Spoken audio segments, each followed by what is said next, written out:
So the day we've been waiting for, 17th of July, is finally here. Out with the old DVD collection, as I was talking about yesterday, and in with the new. Now, I know some people have been talking about this for the last few days on YouTube, because some people were lucky enough to get theirs delivered early. I was at the mercy of Parcel Force, and they did a good job getting it to me on the same day, to be honest. So I didn't really, when I pre-ordered this, I didn't think I was actually going to get it the same day. I thought there'd be a bit of a delay, but no, it's come today. So today's the day of release, and I've got it. So to me, that's good enough. So what I'm going to do is, this video isn't going to be about the actual content, because it's going to take me a long time to get through all this stuff. I mean, look at that long list of extra features that are on there.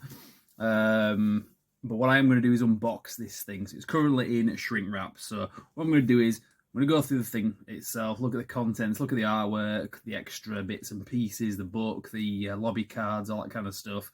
And what I might do is I might just do a bit of a voiceover and just read out the description on the back, just so you've got something to listen to while looking at all this nice stuff. So hope you enjoy this anyway.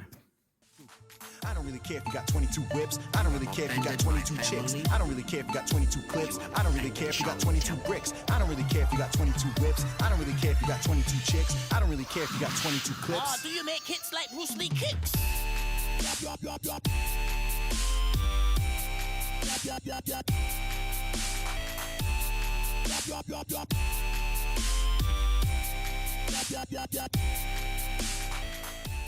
So before I get into an actual video looking at the stuff that's inside it, I'm just going to unseal it here. Now, while I'm doing this, I've had some other people reporting that this box set was damaged on the way slightly. I can only speak for myself. Mine looks fine. So obviously, another point here is that I've gone for the yellow box, which I believe was a store exclusive. The other cover, of course, was the red box. Slightly more simplistic kind of cover that had. This one is, I don't know, just seems like there's a lot more stuff going on there with this. Obviously, the HDR sticker. If you're used to collecting 4K Blu-rays, you always get this on the actual sticker. I'm a bit sad though, I always keep those. But anyway, point is, so the actual box itself, similar to others that I've seen come out before, where they have this very nice, very sturdy outer box that kind of slides off, and you've got this separate bit here as well. So let's just have a full look at it. There's nothing underneath. And of course, this bit lifts off. We've got all the good stuff inside. So what I'll do is I'll get rid of the lid. I'll just take this bit out of the equation just so we can have a look now. That's quite nice, this bit underneath here. Just little things like that are a really nice touch. I believe this bit kind of comes apart from the rest, so you can slide that off. And it's the same, pretty much the same artwork underneath as well, you'll see. Hasn't really revealed anything else. It's the same sort of thing, basically. Actually, no, interestingly. It has revealed something I like. Let's just put this back on. So we've taken this thing out of the equation, because on the back, that was what was on the back before. But now what we're seeing on the back of the thing is this. So that's quite interesting. But the rest of it, like I say, stays the same. So we'll take that out of the equation as well. So that just leaves this good stuff on the inside. So from what I understand, like I said, it's the first time I've opened this, but I'm well aware of what it is you get with this. You get these. In fact, what we can do now is let's slide this and take this out of the equation. So now we're just left with the individual things on the inside here. So as you can see there, that's all the good stuff that you get. So for £120, you get your money's worth in the way of the actual content, the actual stuff that's on this specifically. Obviously, Enter the Dragon, as you can see here, is a Warner Brothers title. If you look at the top there, you can see they're all arrow. Warner Brothers allowed Enter the Dragon just on a standard Blu-ray to be included with this. So, like I say, what I'm going to do now is I'm going to show up and I'm just going to show you the artwork and what you get with this thing.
So what an incredible set. Absolutely thrilled with this, to be honest. Obviously, there's always going to be something that could have been included that perhaps wasn't. But I would say it's a very complete collection, a very complete box set that we've got here. So obviously, like I said, there's always going to be something that could have been included that perhaps wasn't. So when I say complete, maybe don't take me literally, but in terms of what's been included on previous collections before, I think this is going to be as good as you get for now. And if there isn't anything included, I'm sure there's a reason. There's always documentaries, such as I was talking about a few weeks ago on the channel, such as the Death by Misadventure documentary. I don't think that's ever been included in any official box set before, any official collection. But obviously there would be reasons for that. This has everything that you would reasonably expect to be included, as far as I'm aware. Now, I'm hoping that there's not going to be any issues with this. Like I say, the worst complaints I've heard was some people saying that theirs were damaged en route. Well, I don't know about that. So, like I say, mine was absolutely fine. But I'm hoping that there's no sort of technical glitches or anything with this, because a lot of the time when it's something that you're really looking forward to, then you start having nightmare scenarios about replacement discs and so on and so forth. I don't so far know anything about anything like that, so hopefully that's not going to be the case here. But they've done a really good job putting this together. The feel of it, it was like when you get a new box set, it has that sort of new smell to it as well. Especially the Arrow ones, they do tend to have this kind of smell to them. But I think we're really scraping the barrel now for descriptions out when I'm talking about this. It's just, like I said in the previous video, it's been the highlight of my summer, is this, looking forward to this. And to be clear, I do have a life. I don't mean like literally the highlight of my summer. I mean in terms of like film releases, be it the cinema or home video. This is the highlight to me. So although I am looking forward to Oppenheimer, but that's a separate subject for a separate day. So I'll leave it there anyway, as I say. One other thing, obviously, it's a very happy time, but it's very sad in a way as well, because it's the 50th anniversary of Bruce Lee's death. Granted, he lived a very happy life, especially towards the end, and he achieved a lot of things for himself, but at the same time, it would have been nice to see what he would have gone on to have done, and hopefully would have... Well, not hopefully, but in an alternate universe, hopefully he would have had some more success. But who knows? We'll never know that. So that's the mystery that's always going to remain. So I'll leave it there. And I think that's probably for now going to be the last of the Bruce Lee videos I do, maybe for a little while, unless something else crops up. But I think I'm going to watch the Mandarin cut of The Big Boss tonight, and I'll leave it there. So check out the previous videos on the channel. I've been talking about Bruce Lee and Brandon Lee on there if you want. And I will say thank you very much for watching.